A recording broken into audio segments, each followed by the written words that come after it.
E'tibor bersangiz, oxirgi paytlarda Kanada student vizasi kimlarga chiqmoqda? Birinchi navbatda IELTSga ega bo'lgan insonlarga chiqishni boshladi. Ya'ni TOEFL yoki Duolingoga qaraganda IELTSni demak obro'si o'ziga yarasha, chunki tilni yaxshi biladigan inson Kanadaga kelib o'qishni tashlab yubormaydi. Ya'ni o'qiydi oxirigacha, ishga berilib ketmaydi degan tasavvur uyg'onmoqda viza ofitserlarida. Bundan tashqari yoshni ham ahamiyatga olish kerak. Misol uchun maktabni yoki kollejni endi tugatgan va IELTSga ega bo'lganlarda viza olish shansi ham ko'proq bo'lyapti.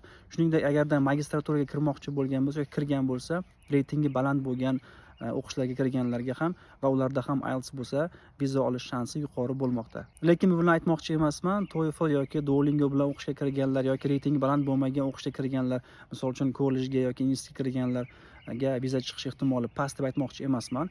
Ya'ni ular ham harakat qilsa, sifatli hujjat qilsa va albatta omadi chopsa, ularda ham viza olishga shans bo'ladi.